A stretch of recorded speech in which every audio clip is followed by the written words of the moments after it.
On se retrouve avec l'épisode 3 de la saison mariage. J'ai décidé de parler du lieu, de tout ce qui est nourriture. Je pense que pour l'instant je vais parler de ça. Alors le lieu, je vous explique, je voulais à tout prix faire quelque chose en extérieur parce que du coup on s'est marié le 26 août et je voulais faire quelque chose en extérieur comme je savais qu'il allait faire beau, mais je voulais à tout prix une piscine. Voilà, c'était le truc que je voulais. Donc je vous explique. On a cherché, on a ratissé le internet, on a contacté, franchement, sur par exemple, comment ça s'appelle, Airbnb, j'ai dû contacter au moins 200 personnes. Mais vraiment, je vous jure, Instagram pareil, je pourrais même plus vous citer de nom parce que c'était il y a presque 6 mois, même plus que j'ai contacté ces gens-là. Et tous, soit ils veulent pas de fête, ils ont peur, ils veulent pas. Sachant qu'au début on était 70, hein. Donc je demandais que pour 70 personnes. Hein. Soit ils demandaient genre 50 € par personne, pardon, 30 € par personne. Des prix où quand vous multipliez c'était hors de prix. Vraiment ça faisait le budget total du mariage en fait, vous voyez. Juste pour un jardin avec piscine et encore c'était même pas 24 heures, c'était juste quelques heures, vous voyez. C'était vraiment soit hors de prix, soit ils voulaient pas. Donc franchement, pour ça, je vous souhaite un bon courage parce que j'ai galéré et à la fin je me suis dit tant pis, je vais devoir renoncer à ma piscine. J'ai à tout prix avoir le décor piscine mais je me suis dit tant pis. Et donc on a commencé à chercher sans piscine et là effectivement c'était beaucoup plus facile à trouver. Je vous avouerai qu'avec piscine c'est vraiment compliqué, les gens ils veulent pas, ils ont peur. S'il y a un accident, je sais pas, ils veulent pas. Vraiment ils veulent pas, j'ai vraiment galéré. Donc je suis partie en visiter une où la dame, on a payé la compte tout, 4-5 mois avant, elle nous a dit ouais finalement je veux plus. Elle m'a dit mais pardon, genre on vous a donné un acompte en fait. Elle m'a dit ouais mais non. Donc voilà, c'était super, on s'est retrouvés de nouveau dans la merde, on pensait qu'on était sortis de là-dedans mais non, on y est replongé. Et là on a trouvé encore un monsieur qui nous a dit oui, mais pareil c'était très cher et il était très compliqué à la négoce, il voulait pas du tout négocier, c'était son prix, on n'est pas d'accord, on dégage. Donc c'est vrai que c'est vrai que c'est compliqué. Je sais qu'on était un petit peu dans la mouise, mais j'ai tellement pas aimé comment le monsieur était que je me suis dit j'ai même 1 € j'ai pas envie de lui donner, genre vraiment il était hyper désagréable. Et vous savez quand vous avez pas ce... Je l'ai pas aimé, honnêtement je l'ai pas aimé le mec et je me suis dit j'ai même pas envie de faire le mariage dans ce lieu parce que je l'aime pas en fait. Je suis désolée mais je l'aime pas. Donc du coup on l'a pas fait, on était dans le caca. On s'est dit quand même on le garde sur le côté dans le sens où si vraiment on trouve rien on va le faire chez lui tant pis et puis si on trouve tant mieux quoi. On a cherché et en fait c'est pour ça que je vous ai dit c'est important d'en parler autour de vous aussi. On a trouvé grand frère d'un ami à Thomas à une maison avec piscine, donc c'est à peu près à 30 minutes de Bois d'Arcy, Trappes, etc. Et qui nous a dit ok on aura des petites conditions mais c'est bon. Et il avait jamais fait ça, donc du coup j'ai été tellement contente, je vous jure, je me suis dit mais j'ai eu ma maison avec piscine. J'étais trop contente, le seul défaut on va dire c'est que sa piscine en fait elle se découvrait, mais tout la bâche qui se découvrait là, et ça partait pas, ça devait rester à un endroit. Et du coup ça a coupé un peu le mariage en deux, donc j'étais un peu dégoûtée de ça, mais je me suis dit franchement on va pas se plaindre, on trouve pas, il nous dit oui, on y va en fait. Donc du coup on a pris le lieu, donc j'étais trop contente. Ensuite pour la nourriture, donc pareil il y avait un petit couac, de base je devais avoir quelqu'un qui faisait à manger et finalement cette personne-là n'a pas pu honorer la nourriture et du coup, je sais pas si ça se dit, enfin bref. Et du coup on s'est retrouvés à 1 mois du mariage à avoir personne qui fait la nourriture. Et là on s'est dit on va faire comment en fait? Donc du coup on a dû solliciter nos proches aussi. Ensuite l'entrée, donc c'est ma belle-sœur et ma mère, donc Léna, qui ont décidé de faire, qui ont fait en fait une salade un peu chinoise aux crevettes. Donc on a mangé ça, c'était super bon. Même si aucun de sauce. Je le dis pas parce qu'après elle se vexe. Donc pour le buffet, on a décidé de faire par... en fait on a essayé de faire toute la nourriture par nos proches, donc franchement ça nous a sauvés.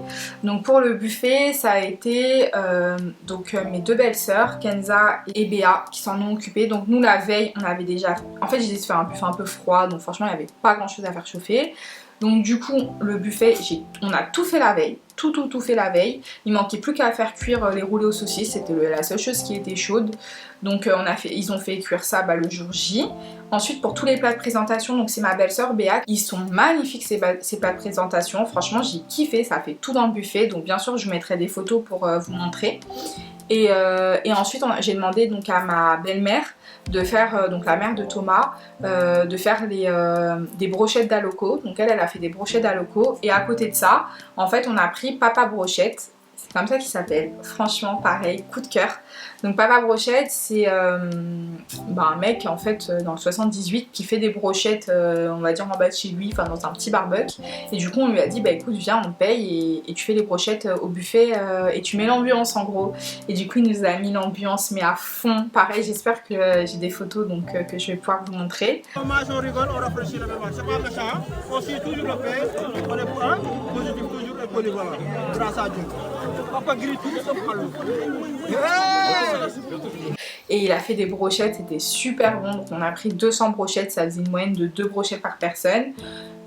Et du coup il a fait cuire les brochettes directement devant les gens, il donnait, enfin c'était vraiment sympa. À côté de ça donc il y avait les brochettes d'aloco et à côté de ça il y avait tout le buffet froid qu'on avait fait. Donc ça c'était tout ce qui concernait le buffet. Au buffet on a décidé de mettre, vous savez, les jarres.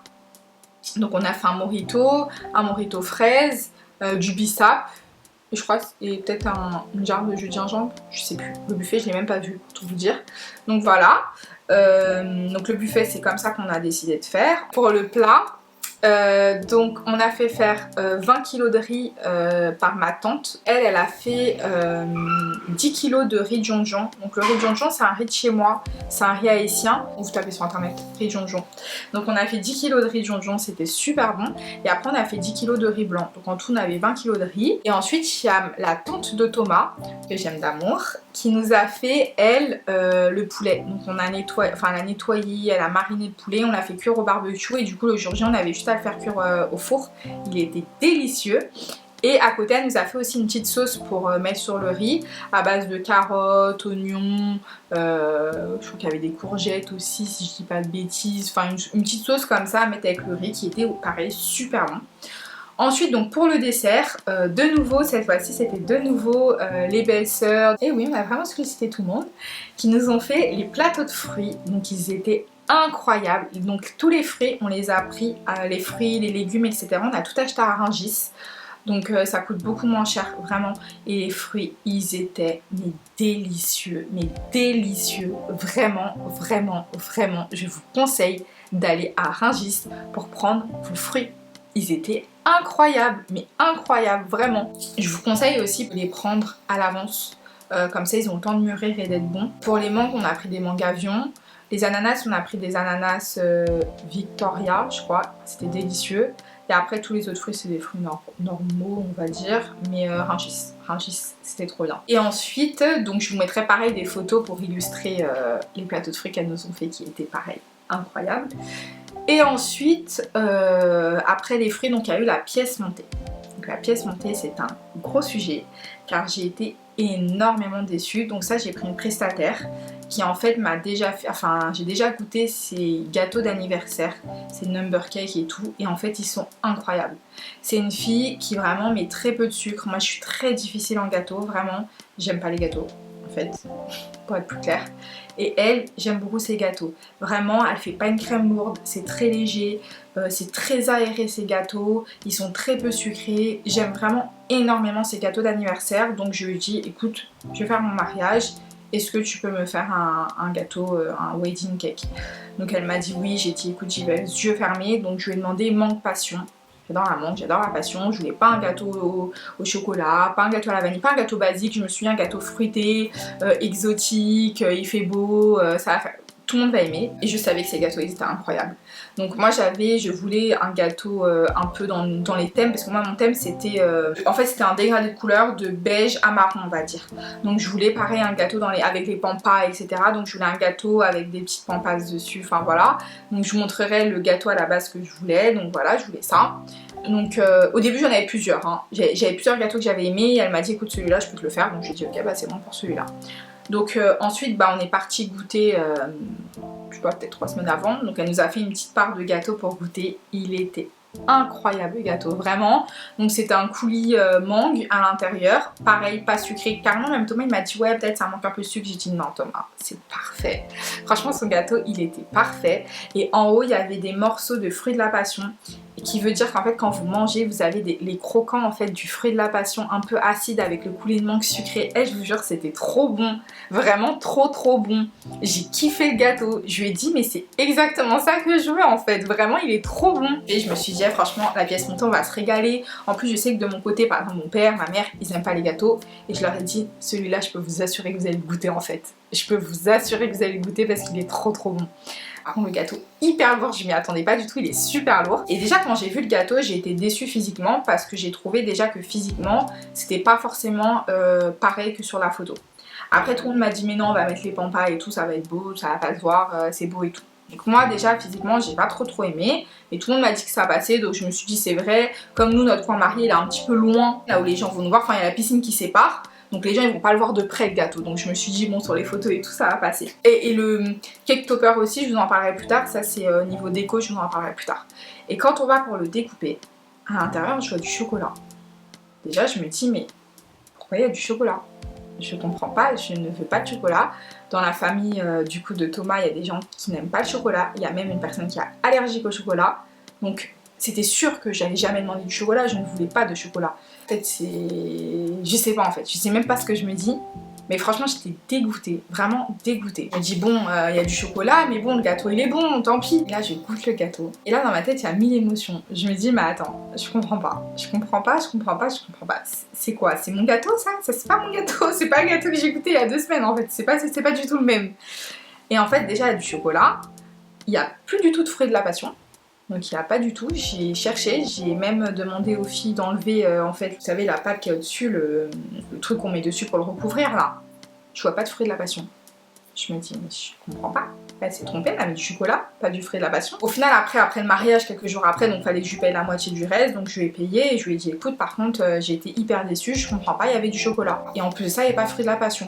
Et là elle me dit qu'en fait les morceaux de fruits de la passion qu'elle nous avait mis pour goûter, elle les met pas sur le gâteau, en gros c'était juste de la décoration. Pas de soucis mais il fallait me prévenir parce que du coup ça avait plus du tout le même goût sans les morceaux de fruits de la passion. Et en fait elle m'explique que pour coller mais je sais plus comment ça s'appelle, le truc là qu'on met au-dessus du gâteau.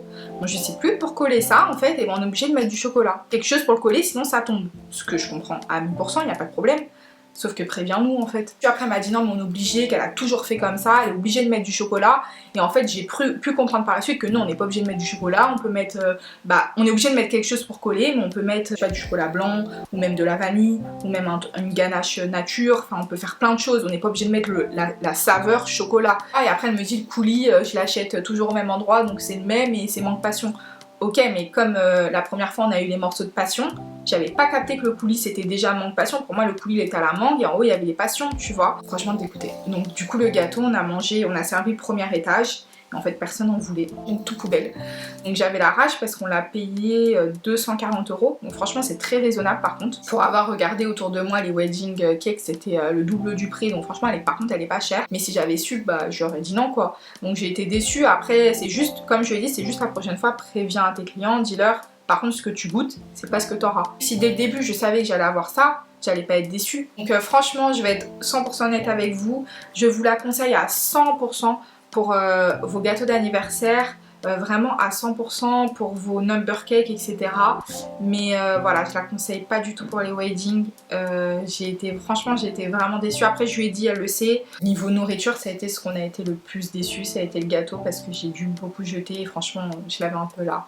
Mais sinon après le reste ça s'est très bien passé, donc voilà. Après pour tout ce qui est buffet etc, on a pris un métro et présent, enfin pas les présentoirs mais genre pour mettre, là on va mettre le poulet pour servir les plats en fait. On a pris aussi un métro. Après le pain, on a pris des pains en fait à la boulangerie, vous savez c'est pas on coupe les pains, c'est vraiment un pignon de pain. Comme ça faisait genre avec le contour, c'était super bon. Et pour les boissons, je vous en parle au niveau déco, je vous en parle maintenant. Bon allez je vous en parle maintenant parce que j'ai trop aimé les boissons. Donc, pour les boissons, on a décidé en fait de faire un gros budget mais qui en valait clairement la peine, de en fait changer toutes les étiquettes des boissons. Donc Soit on met les étiquettes un peu comme tout le monde fait sur Instagram, on met le thème et écrit Thomas Lisa, ce que je ne voulais pas du tout parce que c'est du vu, revu, revu. On les a quand même fait ces étiquettes là pour le bissap et le jus de gingembre, elles sont incroyables. Donc voilà, c'est ma cousine qui nous a dessiné, donc c'est le même dessin qu'il y aura sur les faire-part que je vous montrerai. Et franchement, c'était trop bien. J'ai trop aimé. Donc bissap et gingembre, c'était avec l'étiquette beige, le thème, avec nos dessins. Elle expliquait une petite phrase que c'était le bissap, ce que c'était le gingembre, d'où ça venait, comme ça les gens ils pouvaient lire s'ils s'ennuyaient ou quoi. Et après, pour tout ce qui est Coca, Ice Tea, 7up, l'eau, il y avait quoi d'autre comme boisson? Je sais pas, mais de toute façon, je vous mettrai tout. En fait, on a décidé de faire comme si qu'on faisait un partenariat avec Coca, par exemple, ou un partenariat avec 7up. Ça veut dire qu'on a gardé le même graphique. Incroyable. Les bouteilles, elles étaient... Mais franchement, je vous jure, c'est même pas parce que c'est ma cousine, hein. Mais quand je vois la qualité de ce que font alors dans des anniversaires ou dans les fêtes pour leurs enfants, etc. Quand je vois la qualité de, par exemple, des étiquettes M&M's et tout, mais c'est tellement bas de gamme, je vous jure, c'est pas parce que c'est ma cousine. C'est-à-dire qu'elle travaille avec Franglish, Ronisia, elle a déjà travaillé je crois avec Dadju, enfin elle travaille avec Gazo, elle travaille qu'avec des grands artistes parce que son travail il est remarquable pour de vrai. Les papiers ils étaient waterproof, l'encre waterproof et autocollante. Comme ça on a pu prendre une grande poubelle neuve, qu'on a mis toutes les bouteilles avec des glaçons dedans, comme ça bah, ça refroidit et en fait du coup on peut les plonger parce qu'ils étaient waterproof. Franchement, incroyable. Les bouteilles, on a eu que des bons retours. D'ailleurs tout le monde a pris des bouteilles en souvenir, ça nous a trop touché. Donc j'ai kiffé franchement. Pareil, je vous mettrai ses réseaux. Après je pense qu'elle vous la connaissez. J'ai même plus besoin de vendre ses mérites honnêtement. Inès, c'est, je vais dire, c'est la personne la plus talentueuse de la famille, mais franchement, si. La vérité, elle a trop de talent. Elle nous a tout plié au mariage. Franchement, elle a tué ça. C'est elle qui a fait toute la déco du mariage, toutes les personnalisations et tout, c'est elle qui les a faites. Je peux rien vous dire à part vous dire que incroyable.